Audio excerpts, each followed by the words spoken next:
বিসমিল্লাহির রহমানির রহিম। আসসালামু আলাইকুম রাহমাতুল্লাহ। একজন সফল টিম লিডারের একটা মানে গুড টিম লিডারের আহ, উম, কিছু লিডারশিপ স্কিল থাকতে হবে।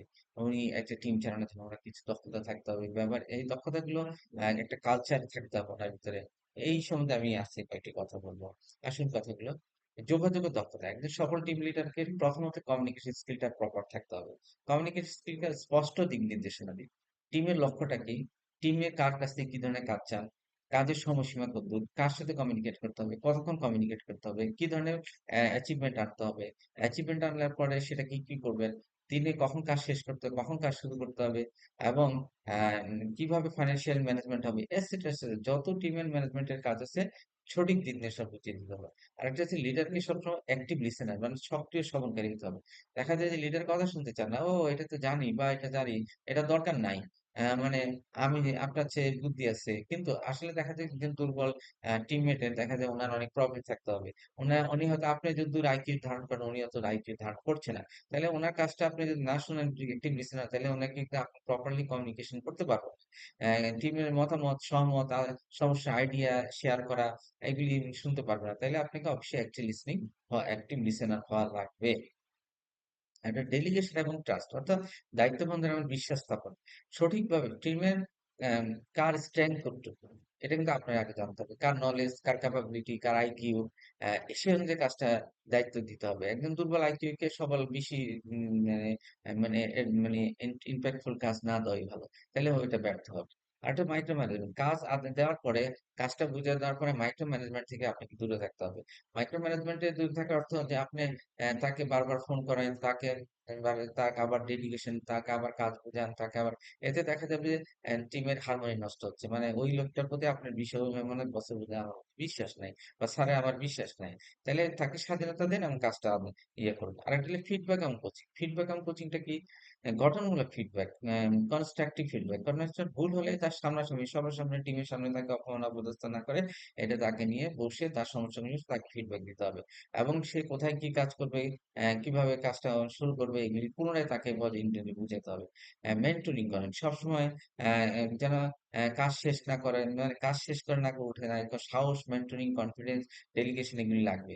কারণ মেন্টরিং করলে তার মধ্যে কনফিডেন্স গ্রো হবে, টিমের মধ্যে, তার মধ্যে স্কিল বাড়াতে, মানে স্কিল বাড়বে। তার সেজন্য গাইডলাইন, প্রয়োজনে গাইডলাইনের ব্যবস্থা করুন, প্রয়োজনে ট্রেনিং এর ব্যবস্থা করুন, প্রয়োজনে আরো বেশি তাকে, তার সাথে একদিন থেকে দুদিন থেকে কাজ করুন। তারপরে আপনি টিম মেন্টরিং করেন, অর্থাৎ ফিডব্যাক এবং কোচিংটা ভালো করে করেন। সিদ্ধান্ত গ্রহণ সমাধান, ডিসিশন মেকিং এর প্রবলেম সলভিং।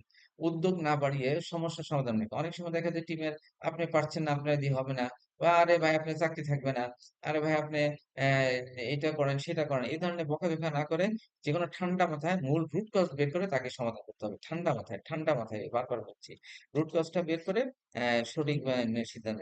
ঝুঁকি নেওয়ার মানসিকতা, আচ্ছা প্রয়োজনীয় টিমকে এমন করে সাহসী করতে হবে যে সে যেন যে কোনো কাজে ঝুঁকি নিতে পারে।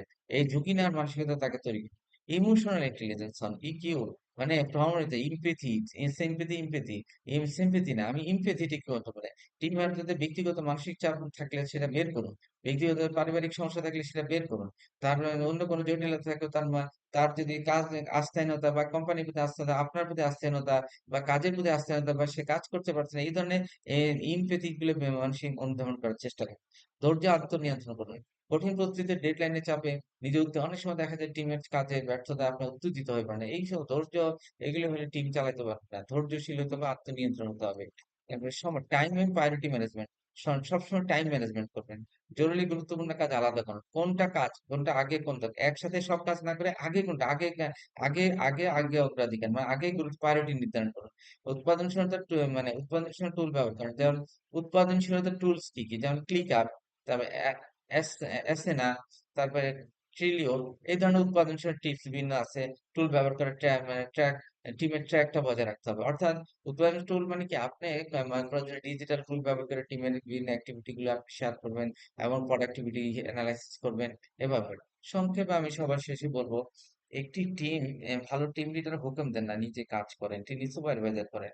নিজের থেকে কাজ সম্পন্ন করার জন্য উদ্যোগী হন, এবং টিমের প্রত্যেকটা ব্যক্তির পজিটিভ দিনগুলোকে সাফল্য আকারে দেখেন, নেগেটিভ দিনগুলোকে উনি নিজেই মেনটেন বা কনক্লুশন বা সমাধান করার চেষ্টা করেন।